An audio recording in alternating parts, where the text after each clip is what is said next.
if they don't see an electoral consequence for them, in their mind, they don't care if there are negative, real consequences on the streets. This segment is brought to you by Eastside Weight Loss Clinic. I'm down 37 pounds on the program, and I lost most of that in just 2 months. Do what I did and what so many other undivided viewers have done. Schedule your free 15-minute consultation today at eastsideweightlossclinic.com. I think there's a lot of Democrats in the state of Washington who do not care about the outcome of their policies. The only outcome they care about is whether they get to keep their jobs. The only outcome they care about is whether there's any consequence at the ballot box. And what voters showed them last week is that there aren't consequences for them at the ballot box. And so they're going to double, triple down on their failed policies around crime, because if they don't see an electoral consequence for them, in their mind, they don't care if there are negative, real consequences on the streets. Because well, people keep voting me back in, so whatever I'm doing must be working, when it's really, really not. But what I will say is I really don't believe that Democrats are or will take seriously the communities that have traditionally gone for them that are starting to revolt. And we're seeing this at the national level too. Remember, Democrats nationally in the mainstream media, when they're looking at the results and Trump winning, they're like, oh, it's racism and misogyny. Like, paying no attention to the fact that Hispanic voters, Asian voters, immigrant voters are going further to the right. So it's like, are you calling them racist? That doesn't make any sense. So by all means, continue to ignore the real issues that are going on. And that is what's happening right now at a smaller scale, so that you have that happening nationally, but at a smaller scale in Seattle's Chinatown International District. It's a microcosm of this same trend nationally. So we talked on the show yesterday about this stabbing spree that happened in the Chinatown International District, which, if you're not familiar, is just kind of between downtown Seattle and the stadiums. From Como News, CID business owners make demands after stabbing spree, saying there's no accountability. Henry Koo, who owns Henry's Taiwan Kitchen next to 12th and Jackson, is so angry that he's even considered suing the city over the city's failure to address these public safety issues. Q's message to the city is simple: stop allowing illegal activity to happen. He told Como News, this is ridiculous. He's tired of having a front seat to the drug use, drug dealing, a black market, and weekly instances of violence. He said the city needs to build up the law, enforce the law. We cannot allow anyone's drugs on the street. Another CID business owner who wanted to stay anonymous said there's nothing being done. There's no accountability. This community, and here's what I really think is going on there. Democrats felt like, okay, we have the Asian American vote, immigrant vote, on lock. That's no problem to us. We'll claim to care about them, but we won't actually do anything to address their concerns. And they'll just stay quiet, because they're immigrants and maybe there's a language barrier, and they'll just shut up and they won't talk to the media and they won't do all these things. Well, they're not shutting up. They are talking to the media.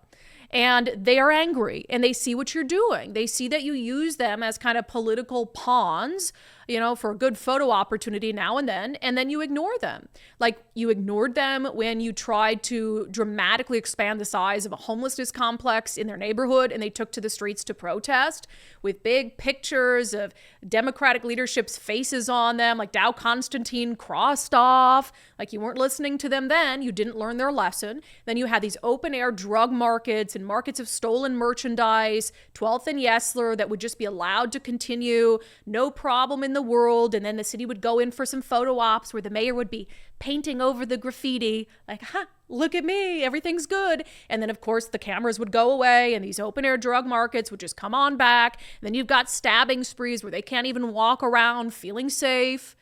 And they know the city's not doing anything about it. And they are starting to connect the dots about, okay, we have a very clearly progressive city. Republicans aren't in power in our city or our state, so they're connecting the dots as to who they want to hold accountable. And now they're saying, we might have to sue. Like, can we as business owners, we're paying taxes, sue the city for not doing a damn thing to try to keep us safe? Tanya Wu, who is the current council member, she's actually outgoing because she just lost her election. She was quoted in this Como News article. They said, we took these questions to outgoing city council member Tanya Wu, who grew up in the neighborhood. She said, quote, I think the city needs to make sure they have a constant presence here. I know the city has said they will have emphasis patrols, but of course we have a shortage of officers. But officers are not the only answer. We need groups like We Deliver Care and violence disruption groups. We need community members. We need diversion groups.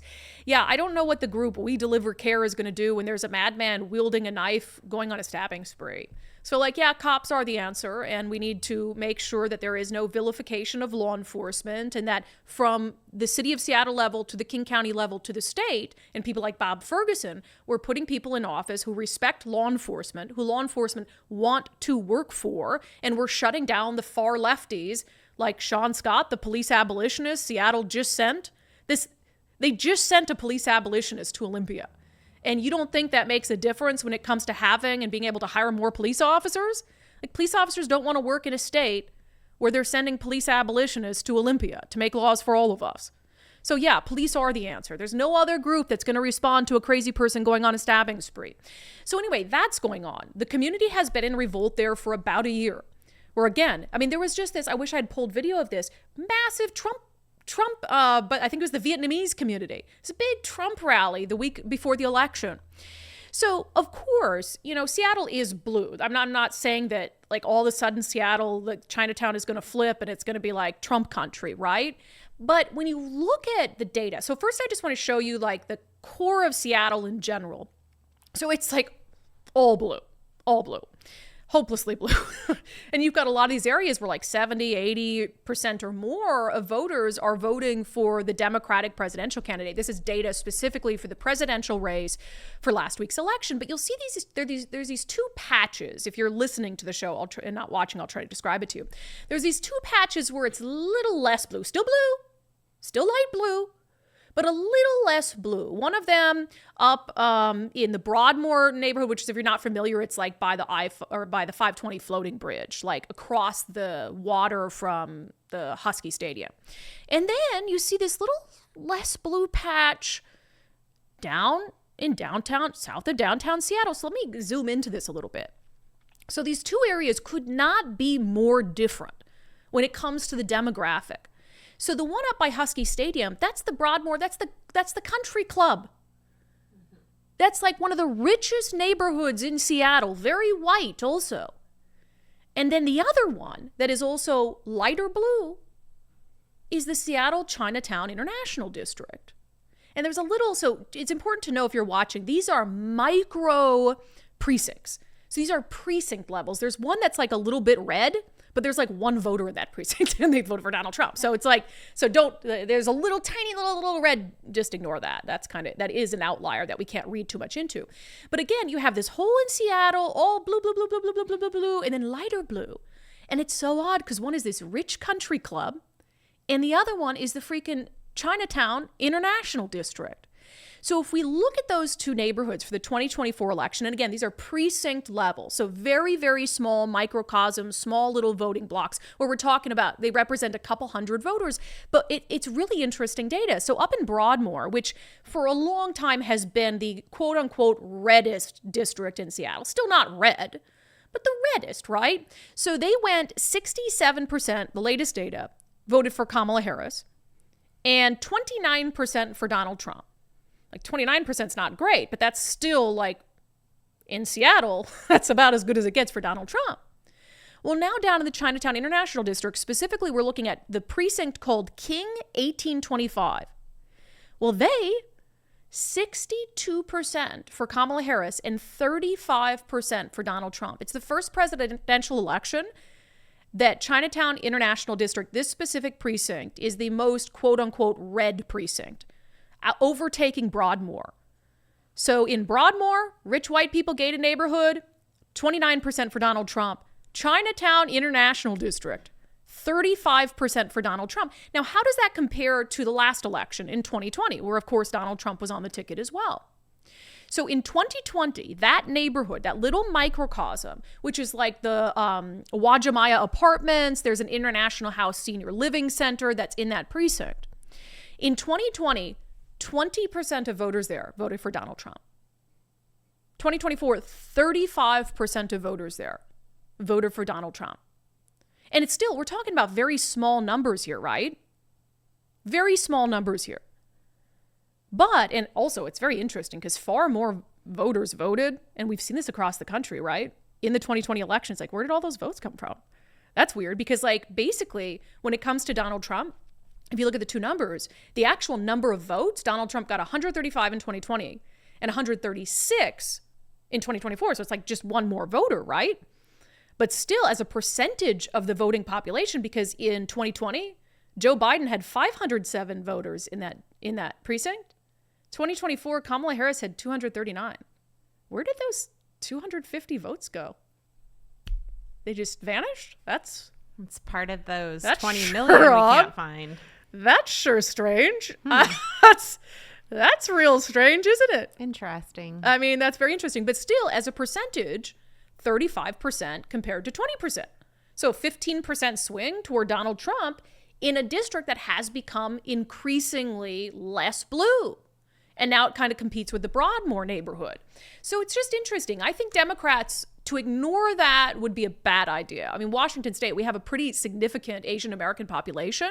To ignore what's happening there, which I think they will continue to ignore it. Oh, they don't know what they're talking about. Like they ignored it when they had concerns about homelessness. They're ignoring it when there's a stabbing spree, and they're going to ignore and find other ways to make excuses for. I already saw someone make an excuse, say, oh, there was just some outreach in that senior living center. And that's why is like they were in the senior living center. Okay, well, whoever went to the senior living center to get votes that's great. Like that's what they should be doing. Republicans should be in senior living centers in immigrant communities, going in and making inroads in these immigrant communities and these communities of color and reaching out to them about, hey, vote for Donald Trump. Don't vote for Kamala Harris. Here's why. So it's just something to keep your eye on, because I do think, and we saw it nationally, you're going to see a significant shift in this regard, and Democrats are absolutely sleeping on immigrant communities, on communities of color, thinking that they've just got them in the bag. But yes, also, where did those 250 votes go from 2020 to, it's very strange. All of a sudden, just 250 people in that precinct, that's already a very small precinct, just decided I'm not going to vote anymore. Does that make me an election denier? I don't know. Gosh. I still think Donald Trump lost the 2020 election. But some of this stuff needs to be accounted for. That's very strange.